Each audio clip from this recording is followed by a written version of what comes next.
Hello, and welcome to Never Is Funny, the show where I talk to funny people and hope to God they talk back. Now this episode, I'm talking to musical comedian Sarah Hester Ross. I'm about to say something I say almost every time, but it's extra true this time because Sarah is a big deal. I know, because her agent flexed the numbers on me over email. Over 3 million followers online and offline, well, actually also online because streaming services, but whatever. She's recently put out a special, Don't Mess with a Redhead, on Prime and Apple TV. If you don't have those, or don't like watching things, then you can also listen to it on things like Spotify. But that's her old stuff. Her new stuff is her Fringe debut, Sarah Hester Ross Is What? And we talk about that, and, say it with me now, a billion other things. I'm recording this bit very late at night. I'm losing my marbles, but Sarah Hester Ross has all the marbles you could ever need. This is Never As Funny. Let's rock. Welcome back to the show, where I talk to comedians in the know.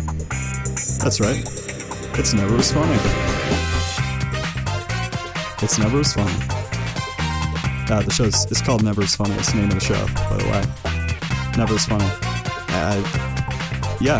This is the gist of it, the name. The show's called Never. This is like the title music. This is it's called Never As Funny. All right. Welcome back to the show Never As Funny. I have on excellent special guest. I keep adding adjectives, which I gotta stop doing, because originally I would just be like, this is my guest.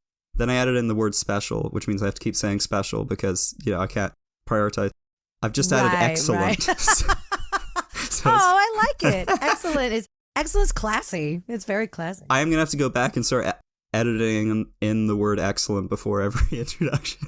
Oh my gosh, that's so funny. But yeah, excellent special guest, Sarah Hester Ross, who, when they were 11, worked at a theme park called Busch Gardens in Tampa, Florida, which you described to me before we hit record as, I think you said gritty? Yeah, it's because everyone knows about like Disney in Florida, like the world knows.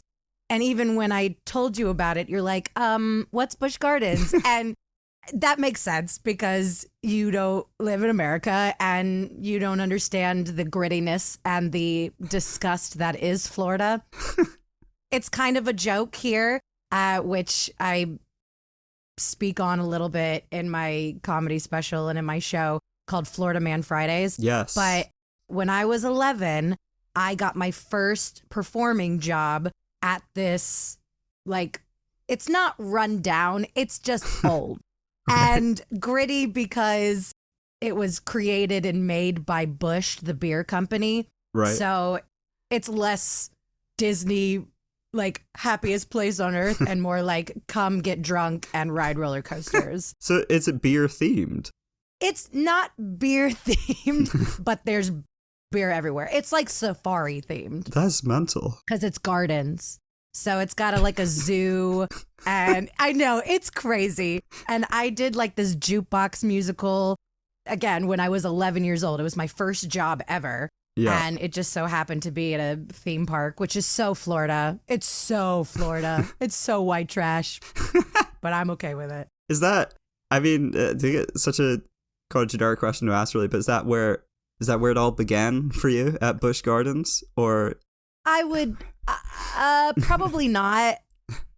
That was my first professional experience. Right. But I had been performing for years in these things called mother-daughter pageants. Oh, right. Yes. It's very, very embarrassing. But we would wear matching frilly dresses and get on stage with my mom. I know, it's kind of cute and also excruciatingly painful and traumatic. But it did prepare me for, the stage just in general. And that started when I was like 3, so. Right, wow, that is young. Yeah, since I could walk. But yeah, okay, so your new show, well, I say new, I don't know how long you've been workshopping it, but it's for the Fringe. It's Sarah Hester Ross Is What, right? Yes. It's basically because I have been on social media and I have like a minor success on social media. Yeah. I get a lot of comments negative and positive, of just people either putting their 2 cents in and what I am and what I am not. Right. That's nice of them. That comes with any sort of attention, but on social media, it's a bit rampant and at times can be a bit much. So I came up with the concept of the show, Sarah Hester Ross is What? Because through the show, I explain from my point of view what I am, what you can call me, what you should call me. And, you know, it's fun and lighthearted, but I make fun of the fact that I'm TikTok famous. You know, whatever that means. And it's fun. And it's a good time. Sorry, I keep getting distracted by the door. I know. I was figuring out. I'm so sorry. The first time it happened, it was like, and I'm like, this cartoony ass door. Your place is haunted. And then I realize it's your friend. Yeah, so. for people listening, I'm such a professional show. I'm staying in a friend's room for like Wi-Fi reasons because I live in rural Wales, and he had to go take a shower, and I think he's trying to sneak in. I don't know if he's still there. He did a good job. I think he crawled. Did he? Because I saw his shadow, and that like he crawled. I didn't see him, so good on him. But he's very good. I'm way too ADHD to not comment on it, and I'm very sorry about that. Oh, very much so. I mean, you did a much better choice of calling it out because I'm also very ADHD. But I was just gonna ignore it. But what that would have meant is I would have been staring at you going, Well, all I could think was door. So yeah. So we just got to get it out, you know? Yeah, absolutely. But yeah, back to your show. So your previous show, the Don't Mess with a Redhead, that was on, I think it's like Prime and Apple TV, right? That's correct, yes. Is there kind of a through line from that to your new one? Are they 100%. Would you say they're similar shows? Oh, great. Okay. I would say there are similarities. There are songs and bits that I wasn't able to do in the comedy special that's out on Apple TV and Amazon Prime that I do only live. Right. And I'm very proud of those. They are some of my favorite pieces that I've ever written. It's just, you know, the hour special is only an hour, so I had to get stuff in. So if you watch that show, you might see some repetitive. I always do them a bit differently just to keep them fresh for my live audiences. That's very important to me. The idea that I'm doing something different than people have possibly seen because it's on like these large platforms and TikTok too. Right. Yes. But there are some things that people, like if you are already fans and know of me, they're going to want to hear. Like, you know, stop giving me microphones is like a staple of mine. And people want to hear that. And I'm going to do it.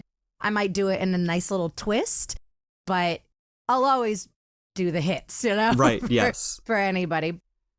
But yeah, I think a through line from my comedy special does hop into this show piece by piece, so. Yes, definitely. I'm interested in, so like you described yourself as, I don't know if you want me to describe you as TikTok famous because it sounds kind of derogatory, but like it's interesting because I've spoken to, well, obviously it's this the point of the show, I've spoken to various different comedians, and as is like the way of this industry now, they've all done online content in various ways. Some of them it's their core thing, others, I've spoken to a couple of people now who've done it, and to be honest, I get the impression they really don't like it, but they feel like they have to support their main thing. So for you, is the stuff like TikTok, is that a core thing to you, or is it something you feel like you have to do to support your main stuff? At this point, I do feel like I have to do it. Yeah. Just because that's where my main audience is. I am trying to draw the live audience to me to go to shows, but because that's kind of where I cultivated this audience, right, I do feel like I have to do it. Now, on the other hand, I do find it very intriguing. Right. Social media is fascinating to me, mostly when it comes to the entertainment. And I know tons of comedians and artists who hate it because they're so used to like the live which is exactly what I've been on stage doing live performance since I was very young. So I totally get it. But in every generation, there's a curve and a twist in things where we have to mold and change to find the audience where they are. Yeah. The pandemic was a huge turning point in that. Oh, definitely. Just in general. And I live in Las Vegas, and I live and perform here on a weekly basis. And it drastically changed Las Vegas, the pandemic. Right. Yeah, of course. We're still not back to it, but social media has helped me get to a platform where my live shows have never gotten me. Right. So, yes, it's a little embarrassing and silly to be like, I'm TikTok famous, and like, who gives a fuck? but it has literally changed the trajectory of my career. Right. I would not have a comedy special if it weren't for TikTok. I would not have been on AGT if it weren't for TikTok, you know? So it's just like, there are bits and pieces where I'm just like, oh, I have to do this. But as long as I am treating it with a bit of fun and tongue in cheek and like not relying it, I don't rely on it for money. So that's also very helpful. Right. Yeah. But it's a two-faced coin for sure. It's like, I don't know, but I have to. I need it. Yeah, definitely. I mean, do you find it's, because that is mind-blowing to me, really, like, as you're doing weekly shows in Las Vegas, because I've been doing it a while now, do you feel like you've hit a point where you've comfortably balanced it? Because obviously, like, putting out content for social media is pretty, like, intensive. So do you feel like you've got a comfortable, I was going to say work-life, I guess it's work-work balance between the two? Or is it still, like, kind of tiring, I guess, for lack of a better word? Because I am back to work full time and doing shows, my shows here in Vegas are not my comedy shows. Yeah. I put it up sometimes when I'm asked to do like residencies and stuff like that. I did a residency 2 years ago on Fremont Street with my comedy show before I released my comedy special. But the show that I do weekly is a dueling piano show. Oh, right. So that's what I do. It's at New York Hotel. If you're ever in town or your listeners are ever in town, it's a bar loungy kind of vibe. Oh, that's very cool. But very fun, you know, get drunk, get wasted, sing along, kind of top 40 songs request. But now that I'm back to work full time doing shows, it forces me to do more content because I want to keep in people's minds that I am a musical comedian and I have my own stuff. And like we talked about, like people who isn't ADHD anymore, like we all just do not have the concept of keeping up. If we're not in front of their faces at all times, we are forgotten. Yes. So, you know, I use social media for that purpose to be like, hey, remember me? I'm still here. Yes. I'm performing. Here's my stuff. So it can be exhausting. But again, as I said, as long as I'm doing it with trying to have fun and trying to, work with the trends and be silly and less serious about it. Again, I can do that because I'm not making money off of it. Right. I know there are content creators that's their job. And so it can be a little bit more stressful. But thankfully, I'm not on that level anymore. So. Right. Definitely. Yeah. Yeah, that's great. So to bring it back to your show, I guess, with Sarah Hester Ross is what? You said it's kind of about you. So is it like your previous show, Don't Mess with the Redhead? It's very musical based. Mm-hmm. So I listened to the Spotify version just because I don't have Apple or Prime. That's great. Thank you for listening. And it would feel like it would be kind of rude to tell you like, oh yeah, so I watched it. I pirated it, by the way. I stole from you. Hey, as long as you're watching it, who cares? Who cares? Who cares? But was it like, are they the same? Or is there more talky stuff, for lack of a better word? Actually, I think my friend's show, my Sarah Hester Ross is What, will be more musical. Okay. I actually wrote a original brand new song for Edinburgh. Oh, brilliant. I'm very excited about it. And I've never performed it before. It will be just for Fringe. And So I think I'm going more musical with my Fringe show just because I feel like Fringe allows that. You know, with my comedy special, it was very focused on, you know, the bits of the pieces and like having some sort of a comedy through line. And this one, I think, is more free, fluid, and more musical than a comedy stand-up routine. That's interesting. Have you performed, I think it's on your website, you something about you being international. Like, have you performed, before you hit record, you described the UK as continental, which I loved. That felt very like how a Victorian explorer might describe it. It is. Which is great. But have you performed in the UK or Europe before? I've performed in Australia before. Ah, okay. So I brought my comedy show there before I put out my comedy special, and it was very fun. I learned a lot. Right. I learned a lot that a lot of like American topics do not translate well. And so I'm keeping that in mind for Edinburgh as well. And, you know, and maybe you're a good person to ask. Like, I know that you listened to my comedy special, but already we talked about Tampa. You don't know what, did you know what Florida Man was before you listened to my stuff? Yes. Okay. But there's two things to bear in mind with me, which is one that I spend a little too much time online, probably have my entire life. Chronically online. Got it. Absolutely. And a lot of online is America. So there's that. And also the fact that I spent like age 5 to 13, I lived in Washington State. Oh, okay. So I have some like concept of it. I think. I see. Yeah, I don't know what the average was. I think there is a concept of Florida vaguely in the UK. Well, I'm toiling with not doing Florida Man in my Fringe show, but I feel like my online presence would be like, if people come to see me, they're going to be really frustrated and disappointed if I don't. So I'm leaving space for it. You could potentially adapt it. You can maybe make it Glasgow Man, I think. You think so? Potentially a similar vibe. Glasgow Man, Friday, showtime. I wonder. And I also do a lot of women's rights, political stuff in my comedy special, mainly focusing on like abortion rights and stuff like that. And that is a very hot button topic in America right now.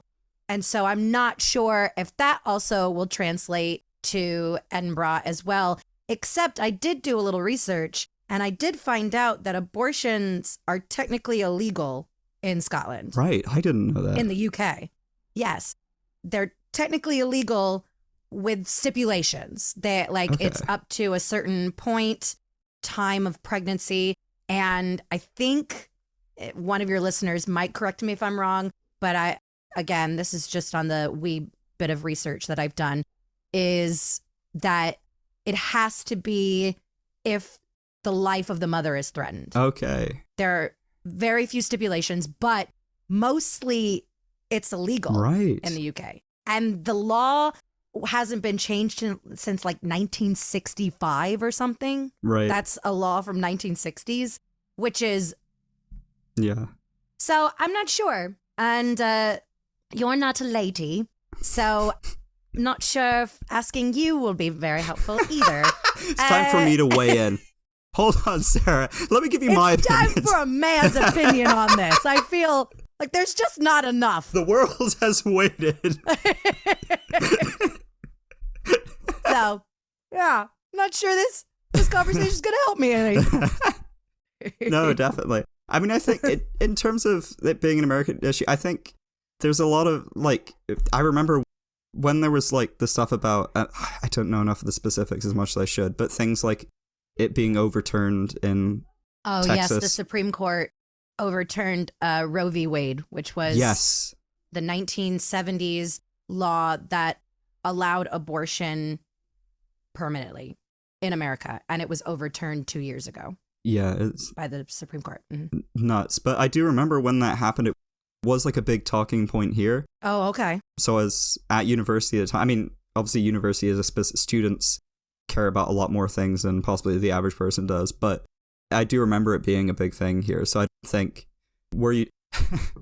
I mean, I'm sure you're not taking this as solid advice anyway, although there's a part of me that's like, I'm terrified I'm going to see some headline where it's like, Sarah Hester Ross bombs at Edinburgh after taking advice from British podcast.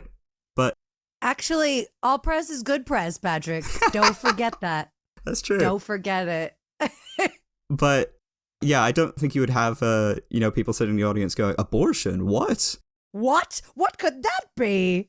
We don't have a problem with that here. Yeah. And it's one of my favorite bits just in general because I'm so passionate about women's rights and stuff like that just because it, ta-da. Right. And so I talk about it a lot and I've made a platform on it specifically on social media and TikTok and Instagram. And I have a very large following that believes in that. Yes. And so I like to, when I have a platform, say it. It's just one of those things. And maybe it won't be ha ha ha ha funny, but it will be like, oh, let's think about this funny. Yes. So we'll see. I'm still I've never done this show before. Right. This will be a brand new thing, which is so exciting. I love that feeling. Yes. I love that feeling of like, will this bit work? Will it work here? Will it work there? And then kind of molding and shaping it to eventually, I have 11 shows to work this out here in Edinburgh. And I'm very excited. I haven't done that in years, like put on a show in one place for, because when I tour here in America, I do one show or two and then off to the next city. So this is something really special that I'm looking forward to. That's very exciting. So you said you haven't done it before, like you're not doing previews in the US or anything? Nope. Oh, wow. That's very exciting. Yeah. I'm really excited. And I mean, again, I am taking parts of my comedy special with me. So there are some solidified bits. The show itself, the bones are there. I'm just throwing in a new song and deciding if I'm going to do this bit or this bit. And it's very exciting. Yes, definitely. It's going to be something completely different and new and something special for Edinburgh, which I have been wanting to come to this festival for years. I did the Orlando Fringe Festival about 6 years ago with a completely different show. I was a completely different artist, different person then, but I just fell in love with the Fringe atmosphere. Yes. And then I started diving into the Fringe history, found out about Edinburgh and how it's the biggest one in the world and how many like big names have come in and out of it. Tim Minchin is one of my favorite. Yes. I love Tim Minchin and I love that not that he like started because he was popular in the UK before Fringe. Right, yes. But I know that he had done Fringe and he was, I'm a big fan of his. He's a inspiration of mine for sure. So. Oh, definitely. That's great. I mean, do you anticipate, because you mentioned that you like to kind of change the show a little bit each time you do it, add fresh stuff. Do you anticipate it like changing much over those 11 shows? Do you do things where like, I don't know, like you do it and you're like, okay, I'm going to change that because that didn't seem to land? Or is it pretty rigid? No, definitely. There's room for change. There's room for growth. And I've got a lot of like sure thing bits and songs in my back pocket that I could pull out at a minute's notice. And if something doesn't work or isn't working, but I also think there's something special in experimenting and the rule of 3, like trying it 3 times and seeing if it's the way that I delivered it or is it placed in the show wrong. So I'll put it near the end or in between different bits and stuff like that. Right, yeah. And because it's a one-woman show and I am in complete control, I can do that. Yes. And that's fun, I think, for the audience, too. With if you want to come see my show again, you'll probably see a different show, which is kind of fun. Right. Brilliant. So that's a great little bit of marketing. Yeah. Yeah, so, I mean, this sort of shatters the professional illusion of, I mean, to be fair, the door opening already did that. But the convenient thing about this is that, again, mentioning ADHD, I do struggle a bit with, like, remembering how long we've been recording. And so Zoom is about to automatically shut off the call. Oh, okay. The plus side of it being, oh, great, I don't have to remember when the middle was. So we're drawn towards the middle of the show, which is where I will, normally I do like delivery lyrics, but as is great, whenever I have a musical guest on, I can play their song, which A is great because, you know, your stuff is great. Thank you. And B means that it's a lot less work for me because I just have to find the song. Yeah. Perfect. But I think you said the song you'd like me to go with was No Babies? Yes, yeah. I think it's probably one of my best radio hits. You know what right. If that makes sense. It's catchy, it's fun to listen to. And it really has kind of opened this door for specifically women, but I think men can relate to it. Men that don't want children is a thing. And we forget a lot about that, oh, men have feelings too. That's crazy about families. But this is one of my favorites, and I think that your audience will really like it. And this is also probably one of my staples that will definitely be in my show. So, oh, brilliant. If you like it, then you should come. Yes, definitely. I'm excited for them to hear it. I think one of my favorite parts in it is there's a part where I think you say something like, I don't remember if this is in the actual song or if this is just in the bit after, or if it comes in the middle. There's a part where you say you played this song to your mom. Oh. And she said, that's really cute. When are you getting married? Yep. But yeah, it's great. And everybody's about to hear it. So here it comes. Woo! Let's go. Welcome to the middle section. I've taken copious amounts of stimulants. Not illegal caffeine. Too much caffeine, but legal caffeine. I'm digging a hole right now, metaphorical hole. I'm on legal stimulants. Caffeine's legal.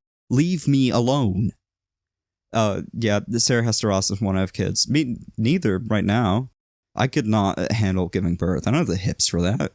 My hips tell lies. Like they got some kind of personality disorder that makes them tell lies a lot. Here's her singing about it. About not wanting kids. I mean, not my hips. It's really good. The song, Not My Hips.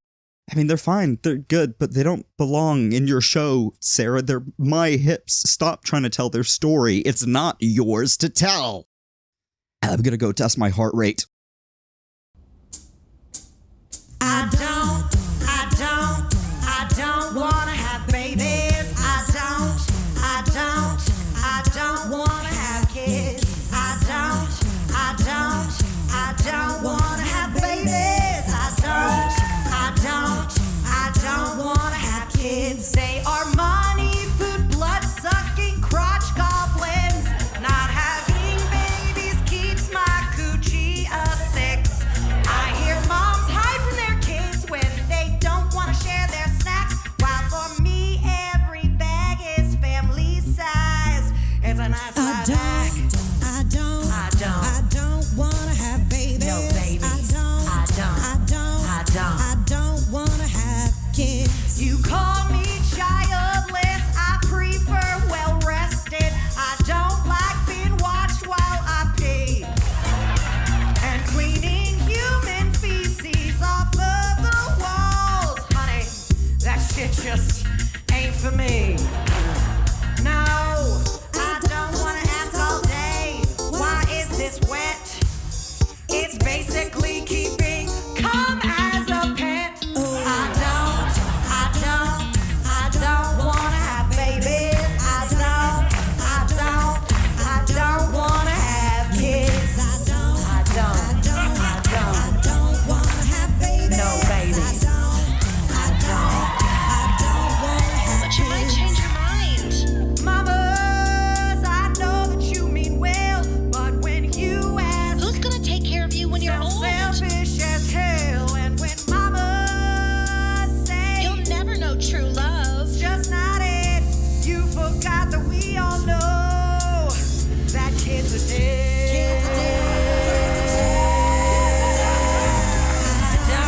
I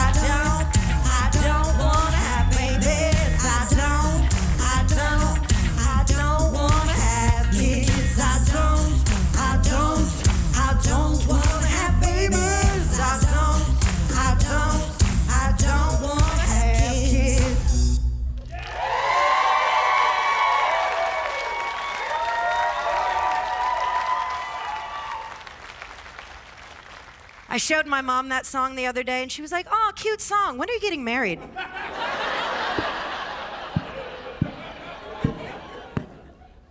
Do I have to write another song? I guess.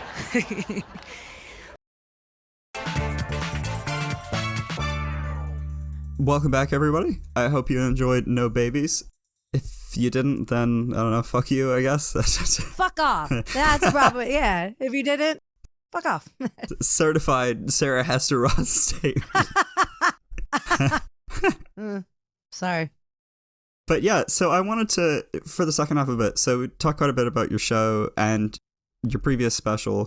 And so we've kind of done like 2 dots on the line. We've got you as a toddler, well, 3 dots. You got you as a toddler doing the beauty pageants as your mom. Yeah. And the Busch Gardens theme park employee at age 11. And we've got you now with like Las Vegas residencies and a TV special and this like awesome new Fringe show. What was your like, because like you said, it was something that has been part of you since you were super young. Yeah. Has it always been comedy for you, or like how did you progress into what you are now? It hasn't always been comedy. I feel like I've always geared towards comical entertainment per se, but I was raised very heavily in musical theater. Yeah. That was kind of my dream Broadway. You know, I moved to Orlando after college and started getting into the theme parks there, Universal Studios, but I also did a lot of community theater, which turned into professional theater. And that was kind of the trajectory that I was going. And then I kind of took a misstep vocally and had some vocal issues. Oh, right. That kind of put me out of the running of musical theater. Well, at least so what I thought. Now in hindsight, I had surgery and Oh, right. Wow. went through vocal therapy and everything like that. And now I'm back to I will never have the voice that I had before my vocal injury, but Right. I do feel like my voice now is something, it's still special. It's still Definitely. me. It's something that I've worked through, for the past 10 years since my vocal injury. But that kind of put me into gig work, Right. which is where dueling pianos came from. And I think that's kind of where my comedy stems from originally, because there's a improvisational comedy aspect that comes out of dueling pianos, working with Yes. crowds on the fly and stuff like that. And so I started writing my own bits for dueling pianos, and it just kind of turned into, oh, I'm good at this. I'm good at Right. writing comedy songs and writing comedy bits. And I guess the musical aspect is just, I'm a theater kid at heart. Right. Yeah. And I don't think I'll ever lose that part of me. I was a singer before a comedian, and that's kind of why I like to call myself a musical comedian and not a comedian, just a comedian in general. Just because I know what stand-up comedy is, I'm not doing that. Right. I like to say I'm a mixture of Rachel Bloom and Bette Midler, Right. which they are both comics in their own right, but they're more theatrical and Yes. musically inclined. But because I got this, reputation online as being like a comedian of sorts, so I walk that line of musical theater kid and comedian. And I've answered this before, but I love saying it over and over again. I just don't want to choose between the two. Right. Yeah. And I feel like I don't have to. That's where true creation comes into play, where it's, okay, no one has done exactly what I'm doing before. So does that make it impossible? Does that make it incorrect? Does that make it not comedy? Absolutely Right. not. I am a comedian. I'm just a musical comedian. Yes. I am musical theater. I'm just focusing on original pieces that happen to be comical. And, I think even my Fringe shows specifically can be more associated with like a musical story than a stand-up bit, Right. stand-up Yes. show, which I think I mentioned already. But yeah, I don't want to choose, and I don't feel like I have to. Yes, So. definitely. That's great. I want to say as well, I'm really glad you said I've answered this before, and I like to talk about it without me asking the question, which is great, because I had, as you were talking about it, I had this little thought process run in my mind, which was, oh, you should ask, do you prefer music or comedy? And then I went, no, you can't ask that. That's such a stupid question. No, you can. But And I was very curious, and I'm glad you did. And people do ask me that. And, you know, it's very interesting when I'm in comedy crowds, comedians don't consider me a comedian. Right. Because what I do is very different from what I do. And I respect stand-up comedy. I respect the hell out of it. It is not easy. I do have a tight 10 that I could do as just stand-up, but it's not what I thrive at. Yes. And then when I'm in theater crowds, musical theater specifically, singing, like, I am not all music. There's a lot of like book in my show, right, where it's not always on the mind of musical theater people. The book is secondary in musical theater. It's supposed to drive the music. And for me, the topics of the songs is just as important as the music. Right. I love music. I've been doing it, and I'm really very concerned about my music being good. Yes. As opposed to focused on the comedy and not focused on like the musicality aspect. I want them to be equal. I want them to be even. And I think at the end of the day, it's what makes my show special. Oh, definitely. Yeah, that's very well put. I mean, I'm thinking at the beginning of, I've lost the title again. Don't Mess with a Redhead. Don't Mess with a Redhead, that's it. I was going to say Don't Call Me a Redhead, which would be a really bizarre title for the Don't show. call me that. But at the beginning of that, I think you say something about how you're a musical comedian and some people look down at it, which is ridiculous. I think only people as insecure as stand-up comedians can manage to make music seem like some kind of, oh, it's just like music is incredible. It's like the oldest art form. And so it's bizarre to me that people could see that it's not elevating something. When I started trying to do like original comedy, I would go into comedy clubs here in Las Vegas. Right. Which was a huge mistake. Huge. But I met a lot of good people, and I got, time on stage, which was, I guess, important. And it made me realize that comedy clubs were not the place for me. Right. I needed to be in theaters. I needed to be putting on my own shows. So I learned a lot from it. But comics would call me a prop comic. And which was so funny to me because they were saying it as an insult, but I'm just like, oh, no, I get it. I get what you mean. My comedy is propped up with music. That makes sense. I get it. But they were using it as an insult. I didn't realize that. I didn't know that in the comedy world, that's an insult. But now I kind of wear it as a badge of honor because I'm different. I get it. Yes. It is different. And I think one of the things that I'm most excited about going to Fringe and just going over to the UK in general is I feel like the UK has a special love for musical comedy. Yes. Yeah. And it's kind of seen as kitschy and prop comic here in America. Right. Which I don't really get, but it happens. It's not, I think it's growing the more people are doing it. People like Jack Black and right. Yeah. Rachel Bloom, they are opening the doors, I feel like, for musical comedy as its own art outside of stand-up comedy and outside of musical theater.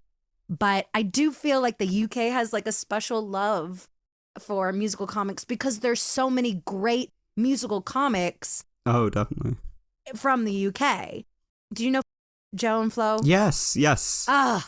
Gosh, they're going to be at the Fringe, and I'm so excited to finally see them live. They've got 2 shows, and obviously Tim Minchin is a huge hit from UK and very popular UK musical comic musician in his own right, which is kind of what I want to be. Yeah. I don't want to be just known for my comedy. I'm a musician and I write music and so that's also a big part of my Fringe show that I don't just do comedy songs. Right. I perform, I like to call my normal songs that are Yes. just music.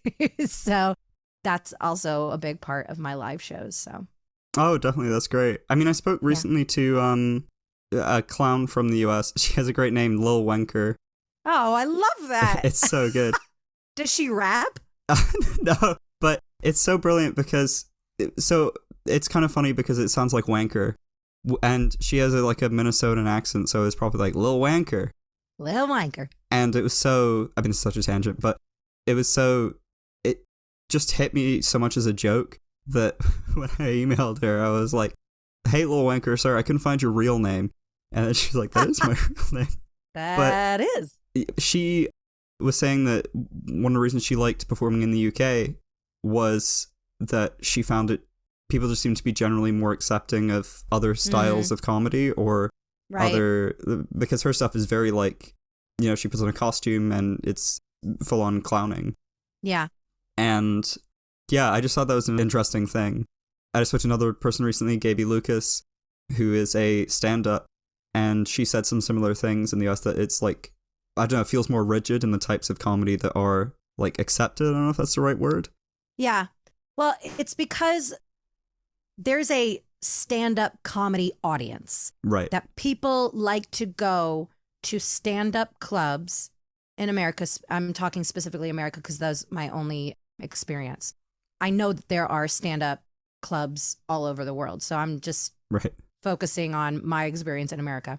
And when people go and see something other than stand-up comedy, they are taken aback. Right. And I feel like instead of being open and being like, oh, this is different, what is this? They retreat and be like, this is not what I was expecting. I'm already don't like it, and I'm not gonna like it.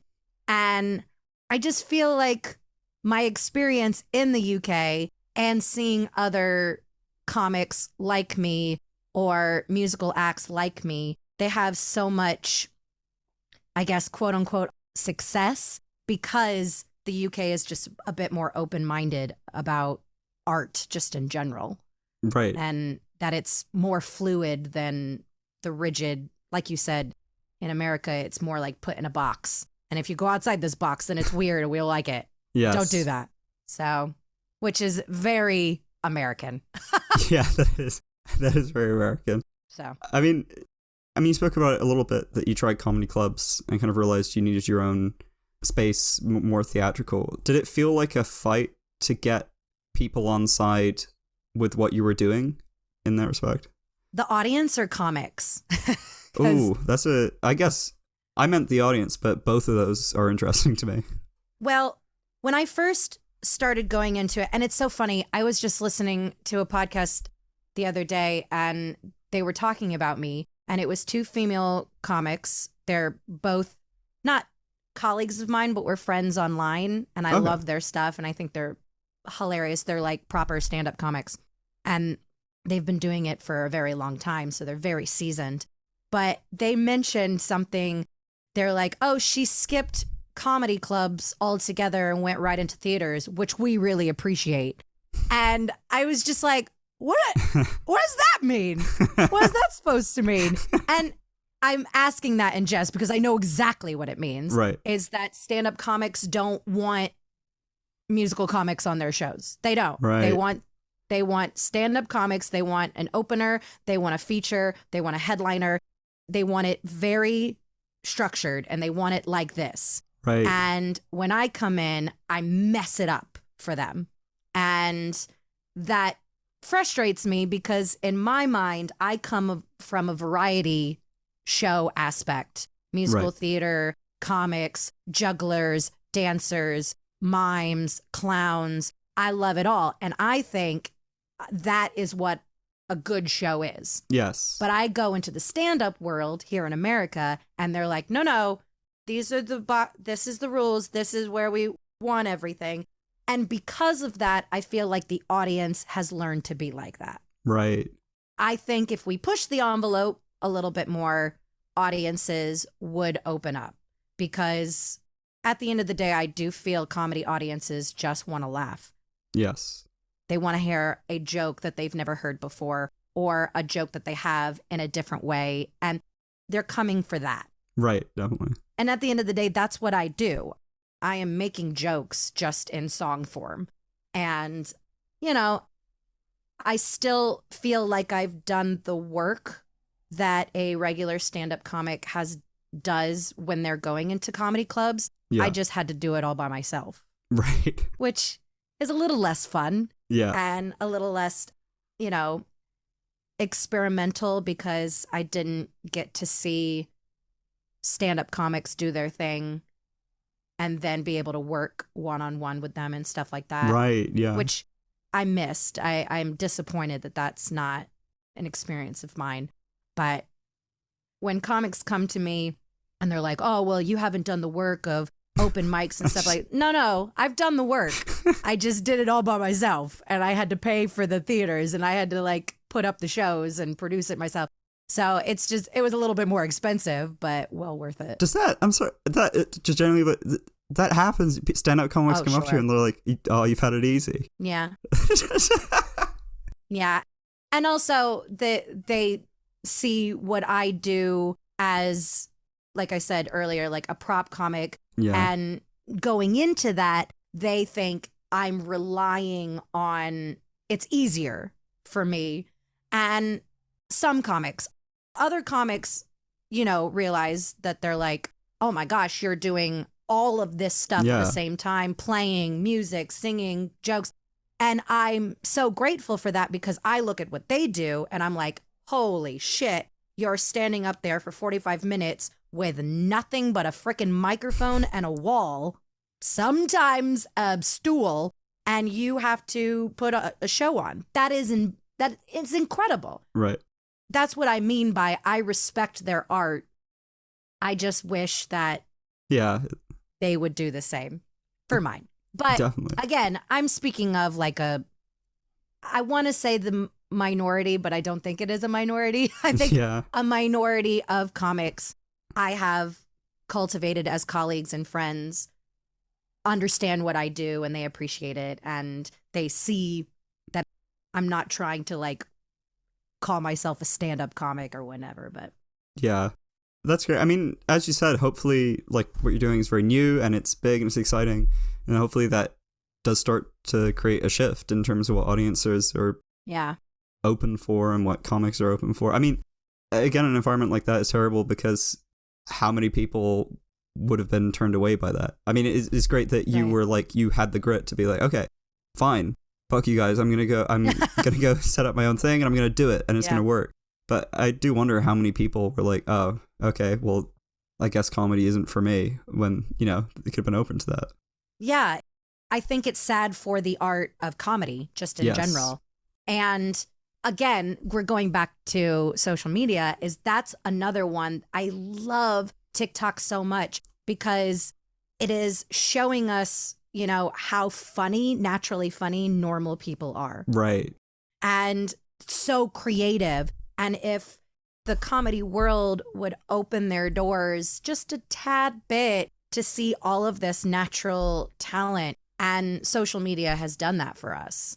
I'm not sure it's lucrative or like enough to create its own, you know, style of art, but I do feel like it's art. I do feel like it's creative in its own right.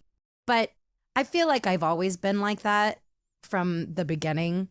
I love seeing new things and weird things and different things, and as long as it's entertaining and entertainment, I am ingesting it. I love it. And Definitely. I love new shit. So that's probably why I'm like, yeah, push me out on the ice into the ocean all by myself. I'll figure it out. That's great. I'll figure it out. Don't worry.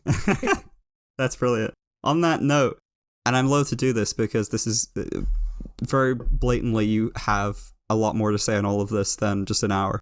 But by necessity of a podcast and also the fact that I'm in theory supposed to catch a cab in 10 minutes, I'm going to have to draw it to a close. But before that, you guys are about to hear another sample of, as I introduced you, the excellent special Sarah Hester Ross's work with, fittingly, social media, TikTok.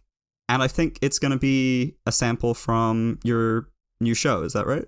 Oh, yes. I've been posting snippets of my comedy special on TikTok just to encourage people to go and watch it either on Apple TV or Amazon Prime.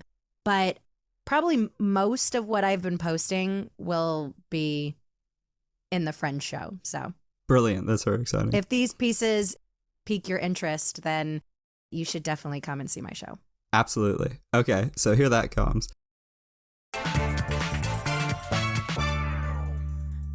This is a song about all the people I don't believe should have been born. And it's in list form. People who talk on speakerphone in public.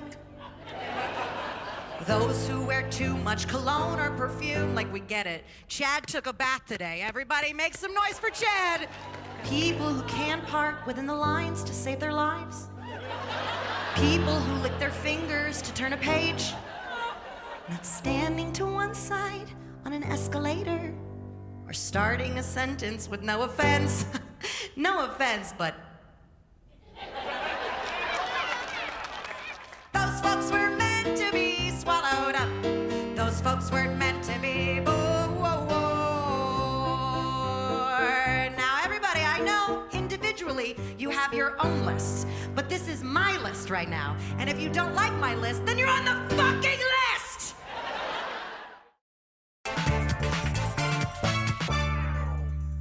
And we're back for the last little chunk, which is plugging your show, which obviously we've kind of done throughout the thing, but specifics of, is what's happening, when's it happening, is there anything else you'd like people to check out? Yes. So I will be at the Edinburgh Fringe Festival, August 2nd through the 18th. Great. My shows will be on Friday, Saturday, and Sunday, and Wednesdays. I had to give myself a couple days of rest because God, yeah. my show is very heavily intense singing. Right. So I need to rest the instrument a few days. I wish I was strong enough to do 3 weeks straight, but unfortunately I am not.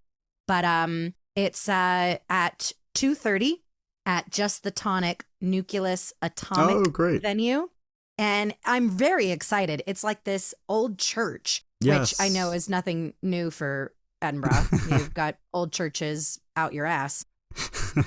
But this will be the first time I'm performing in a church, which... That's great. That's very gothic. As a Jew, I hope I don't burst into flames. I don't know if that's... Do you guys have Jews in Edinburgh? Is that a thing? You guys, Yeah, I don't know. So. I'm pretty sure. You got a couple of them? Yeah. Okay, well. So I guess we'll see. We'll see. That might be fun marketing plan. Set myself on fire in a church. Oh, definitely. Yeah. But yeah, brilliant.